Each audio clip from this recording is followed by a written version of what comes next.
Hello welcome to Hamara Bharat episode 2 from Goa. మనం ఇప్పుడున్నాం గోవా రాజధాని పనాజీలోని ఫోంటెనాస్ అనే ప్లేస్లో ఉన్నాము. ఇది ఒక హిస్టారికల్ లాటిన్ క్వార్టర్స్. ఈరోజు ఇక్కడ నుంచి సౌత్ గోవాకి వెళ్తున్నాం. మీకు ఈ వ్లాగ్లో సౌత్ గోవాలో ఉన్న ఇంపార్టెంట్ ప్లేసెస్ని ఈరోజు చూపిపోతున్నాను నేను.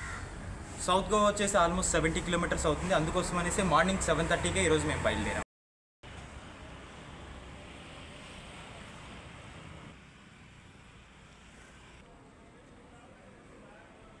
దారి మధ్యలో మనం కెఫే బెంగళూరు అనే హోటల్ దగ్గర ఆగాము. ఇక్కడ బ్రేక్ఫాస్ట్ చేసి బయలుదేరాలనుకున్నాము. ఎవరైనా సౌత్ నుంచి టూరిస్ట్ ట్రావెల్ చేసినప్పుడు ఖచ్చితంగా ఈ హోటల్ విజిట్ చేయండి. బ్రేక్ఫాస్ట్ చాలా బాగుంటుంది. ఈరోజు మనం విజిట్ చేయబోయేటువంటి ప్లేసెస్ పేరు గల్జీబాగా బీచ్. సౌత్ గోవాలోనే one of the most beautiful beach. తర్వాత Sadolxem bridge.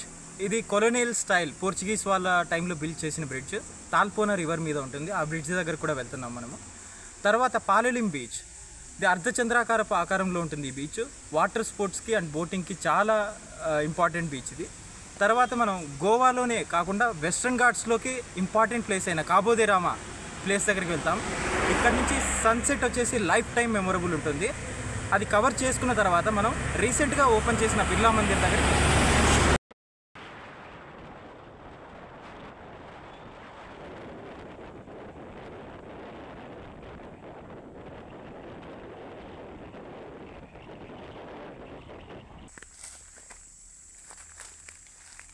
Cashew fruit.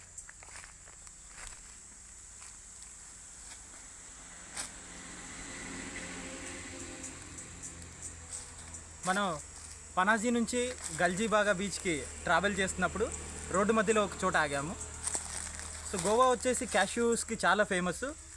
South గోవాలో ట్రావెల్ చేస్తున్నప్పుడు ఈ వెస్ట్రన్ ఘాట్ సెక్షన్లో చాలా వరకు క్యాష్యూ ట్రీస్ కూడా మనకి రోడ్డు పక్కనే కనపడిస్తున్నాయి. మేము అందుకోసం ఈ చెట్టు దగ్గరికి రావడం జరిగింది. ఇది చూడొచ్చు, పైన జీడి, క్యాష్యూకి జీడి ఇది. తర్వాత కింద క్యాష్యూ నట్ ఉంది. సో గోవాలో ఇక్కడ లోకల్ పీపుల్ కాజు ఫెనీ ఎక్కువ తాగుతారు. సో మనం ఈ ఏదైతే ఈ పైన జీడి ఉందో కాజుకి, సో దీన్ని ప్రెస్ చేస్తే మనం చూడొచ్చు ఒక డ్రింక్ లాగా ఇది వస్తుంది, రసం కారుతుంది కదా. దీన్నే ఫర్మెంటేషన్ చేసి కాజు ఫెనీ తయారు చేస్తారనమాట. Even we can taste it. ఇది లైవ్లో కూడా టేస్ట్ చేయొచ్చు. యాజ్ ఇట్ ఈస్ కాజు ఫెనీ టేస్టే ఉంది ఇది. సో చాలా డిఫరెంట్ ఎక్స్పీరియన్స్. కాజు ట్రీని లైవ్లో చూసి ఇక్కడ ఎక్స్పీరియన్స్ అవ్వడం చాలా హ్యాపీగా ఉంది. సో మరికొద్దిసేపట్లో మనం గల్జీబాగా బీచ్కి చేరుకోబోతున్నాం.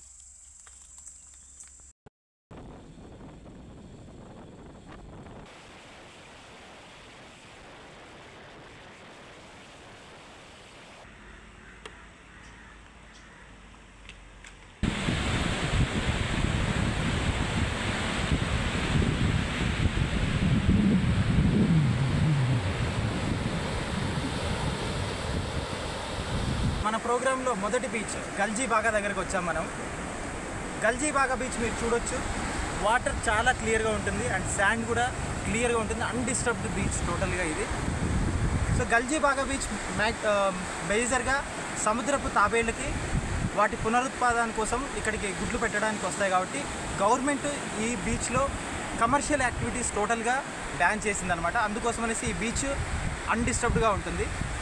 ఎవరైనా హనీమూన్ ట్రావెలర్స్ కానీ, ఫ్యామిలీస్ కానీ, లేకుంటే స్మాల్ గ్రూప్స్ కానీ ఇక్కడికి వస్తే మాత్రం అట్లీస్ట్ హాఫ్ డే ఈజీగా స్పెండ్ చేయొచ్చు.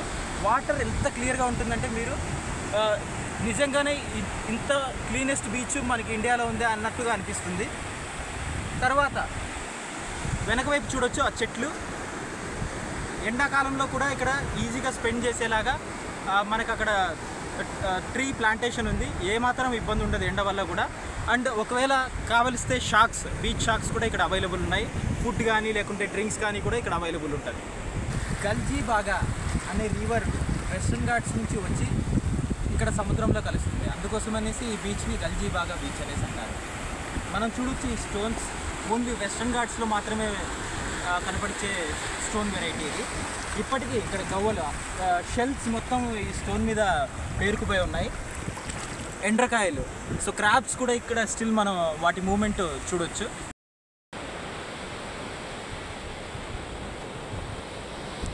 మనం ఇప్పుడు గల్జీబాగా బీచ్ని కవర్ చేసి తర్వాత ఇక్కడ నుంచి సడోలెక్సమ్ బ్రిడ్జ్ని విజిట్ చేయడానికి వెళ్తున్నాం. సడోలెక్సమ్ బ్రిడ్జ్ విజిట్ చేయడానికి మెయిన్ రీజన్ మనం పాలోలిం బీచ్కి వెళ్ళే మధ్యలోనే ఈ బ్రిడ్జ్ వస్తుంది కాబట్టి చాలా సీనిక్గా ఉంటుంది. తాల్పోనా రివర్ మీద ఉంటుంది. ఫొటోస్ తీసుకోవడానికి బాగుంటుందనేసి మేము ఆ బ్రిడ్జ్ మీదుగా ట్రావెల్ చేయాలనేసి ప్లాన్ చేసాము. ఈ బ్రిడ్జ్ కొలోనియల్ టైం పోర్చుగీస్ వాళ్ళు రూల్ చేస్తున్న టైంలో విలేజెస్ టు విలేజెస్ మధ్య క్రాస్ చేయడానికి కన్స్ట్రక్ట్ చేశారు.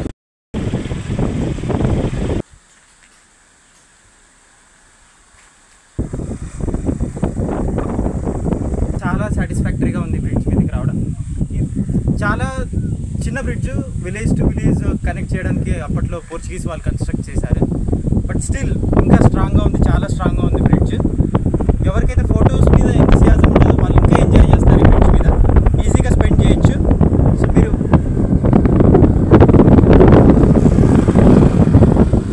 స్పెషల్గా ఇక్కడికి రావాల్సిన అవసరం కూడా లేదు. మీరు గల్జీబాగా బీచ్కి విజిట్ చేస్తే కానీ నెక్స్ట్ పాలోలిం ట్రావెల్ చేసే మధ్యలోనే ఈ బ్రిడ్జ్ని క్రాస్ ఓవర్ చేస్తూ మనం ట్రావెల్ చేయొచ్చు. కార్స్ లేకుంటే బైక్స్లో వచ్చిన వాళ్ళకి చాలా కన్వీనియంట్గా ఉంటుంది, ఈజీగా క్రాస్ చేయొచ్చు ఈ బ్రిడ్జ్.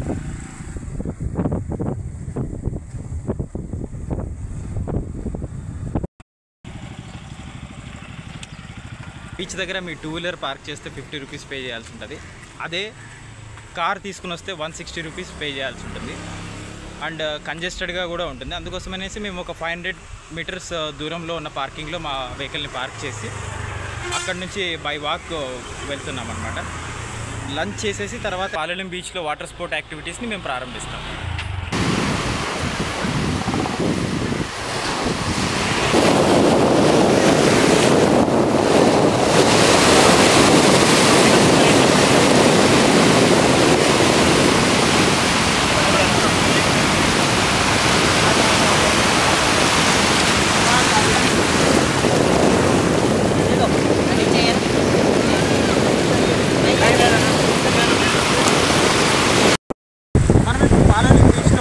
పాలోలిం బీచ్లో బోటింగ్ యాక్టివిటీస్కి చాలా ఫేమస్ ఇది.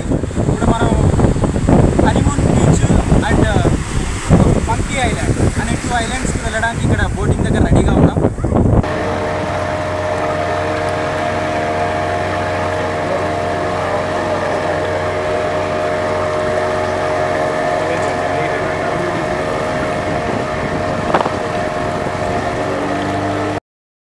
పాలోలిం బీచ్లో బోటింగ్లో బయలుదేరి మేము హాఫ్ అన్ అవర్లో ఇక్కడికి చేరుకున్నాము. ఇక్కడ 2 బీచెస్ ఉంటాయి, హనీమూన్ బీచ్, బటర్ఫ్లై బీచ్ అనేసి. ఈ రెండిట్లో ఏదో ఒక చోట దిగి స్విమ్ చేసుకోవడానికి మనకి కెప్టెన్ అనుమతిస్తారనమాట. మేము హనీమూన్ బీచ్ చూస్ చేస్తున్నాము. మెయిన్ రీజన్ ఇక్కడ స్విమ్ చేసుకోవడానికి అండ్ వాటర్ షాలోగా ఉంటాయి కాబట్టి ఇక్కడ మేము దిగాము. అండ్ నెక్స్ట్ బటర్ఫ్లై బీచ్ దగ్గర దిగి స్విమ్ చేసుకోవడానికి పాసిబిలిటీ ఉండదు. హనీమూన్ బీచ్కి మీరు బై రోడ్ కానీ లేకుంటే బై ట్రెక్ చేసుకుని కానీ రాలేరు. ఓన్లీ బై బోట్ ద్వారానే పాలోలిం బీచ్ నుంచి రావాల్సి ఉంటుంది. అండ్ బటర్ఫ్లై బీచ్కి అయితే మీరు బై బోటు లేకుంటే బై ట్రెక్కింగ్ ద్వారా రావాల్సి ఉంటుంది. ఈ 2 బీచెస్కి రోడ్ వే అనేది లేదనమాట కంప్లీట్గా. సో చాలామంది ట్రావెలర్స్ ఫుల్ డే ట్రెక్ చేసుకుని బటర్ఫ్లై బీచ్కి వస్తూ ఉంటారు. నా సజెషన్ ఏంటంటే పాలోలిం బీచ్లో మీరు బోట్ తీసుకుని ఇక్కడికి రావడం बेस्ट మీకు टाइम सेविंग ఉంటుంది. करे वाला ये बटरफ्लाई आइलैंड बीच है, वो उसका सामने वाला जंगल का शेप जो देखा है ना, सेम एक बटरफ्लाई की शेप है वो। और इधर का पानी एकदम डीप वाला है, इससे अभी देखो कैसा है, देखो इसका मिट्टी का हाइट कितना ऊपर है, उधर पानी का लेवल कैसा है देखो। इधर है ना थोड़ा लोग ट्रैक करके भी आ सकता है। यहाँ पे 1-2.5 किलोमीटर गाड़ी पार्क करने के बाद पूरा जंगल के रास्ते से चलते आना है।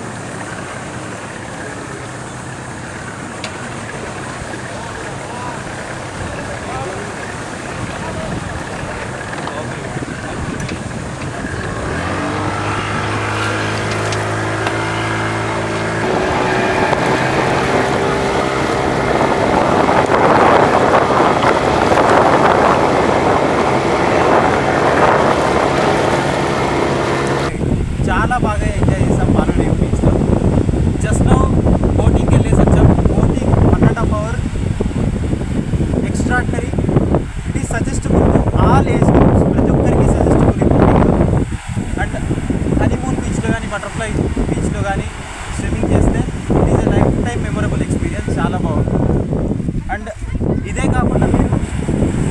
కాయకింగ్ యాక్టివిటీ కూడా చేయొచ్చు. 1 అవర్ 45 మినిట్స్ ఇట్లా మీకు డిఫరెంట్ ప్యాకేజెస్ ఉంటాయి ఇక్కడ. మనం ఏదైనా సెలెక్ట్ చేసుకోవచ్చు. అండ్ సౌత్ గోవాలోనే one of the most important beach Palolem, Colva and Cabo de Rama వీటి తర్వాత పాలలిం డెఫినెట్గా విజిట్ చేయాల్సిన బీచ్, ప్రతి ఒక్కరికి suggestible. So with this Palolem నుంచి మనం సన్సెట్ చూడడానికి కాబదిరామ ట్రావెల్ చేస్తున్నాం.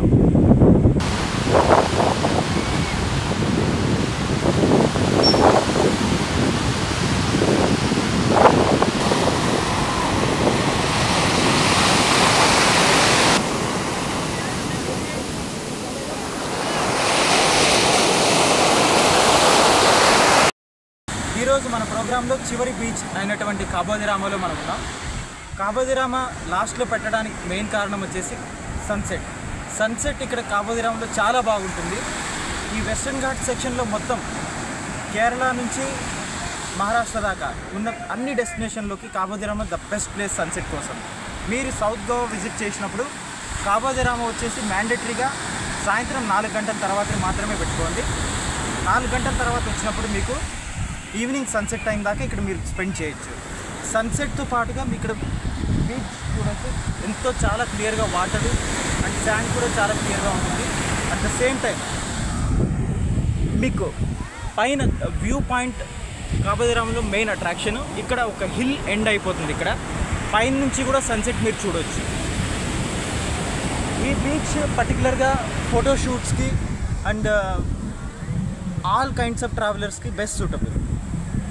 ఈ సన్సెట్తో ఈరోజు మన బీచెస్ ఎక్స్ప్లోరేషన్ కంప్లీట్ అయిపోయింది. Morning Galgibaga beach best for swimming, తర్వాత Palolem beach best for boating activity and kayaking, and Cabo de Rama best for sunset. So every beach నేను సెలెక్ట్ చేసుకున్నాను. ఒక్కొక్క యాక్టివిటీకి ప్రతి beach that is the best అనమాట. సో మీరు సేమ్ ఆర్డర్ వైజ్ సౌత్ గోవాని కవర్ చేసేసారి ఇదే ఆర్డర్ని మీరు కూడా ఫాలో అవ్వండి, బెస్ట్ ఎక్స్పీరియన్స్ ఉంటుంది. అండ్ ఇలాంటి బీచెస్ మీరు చాలామంది గోవా టూర్కి వచ్చినప్పుడు మిస్ అవుతూ ఉంటారు due to lack of awareness అనమాట. మ్యాక్సిమం చాలామంది నార్త్ గోవా మాత్రమే విజిట్ చేస్తారు, కానీ సౌత్ గోవాలో ద బెస్ట్ బీచెస్ ఉన్నాయి. నేను అందరికీ సౌత్ గోవా కూడా విజిట్ చేయమని సజెస్ట్ చేస్తున్నాను.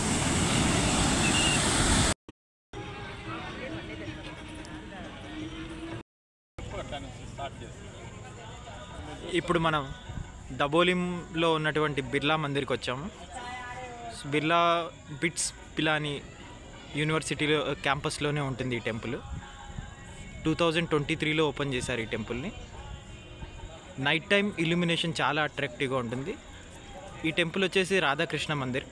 లోపల ఇంకా డిఫరెంట్ టెంపుల్స్ కూడా ఉంటాయి. బిర్లా మందిర్ వచ్చేసి ఎయిర్పోర్ట్కి, దాబోలిం ఎయిర్పోర్ట్కి చాలా నియర్ బై ఉంటుంది. జస్ట్ 2 కిలోమీటర్స్ దూరంలో ఉంటుంది ఎయిర్పోర్ట్కి. అండ్ మార్నింగ్ 6 o'clockకి ఓపెన్ అవుతుంది, ఆఫ్టర్నూన్ 12 దాకా ఉంటుంది. అండ్ ఆఫ్టర్నూన్ తర్వాత 3 o'clock నుంచి నైట్ 10 o'clock దాకా ఈ టెంపుల్ ఓపెన్ ఉంటుంది. ఈరోజు ఈ యొక్క సౌత్ గోవా టూర్ని బిర్లా టెంపుల్ని దర్శించుకొని నేను సక్సెస్ఫుల్గా ముగించడం జరిగింది. ఇక్కడ నుంచి పనాజీ నేను తిరుగు ప్రయాణం చేస్తున్నాను ఇప్పుడు. ఈ ఇన్ఫర్మేషన్ మీ అందరికీ కూడా చక్కగా ఉపయోగపడుతుందని ఆశిస్తూ, మీరు కూడా గోవా వచ్చినప్పుడు ఈ ప్లేసెస్ అన్ని విజిట్ చేయాలని కోరుకుంటూ, please like and subscribe my channel.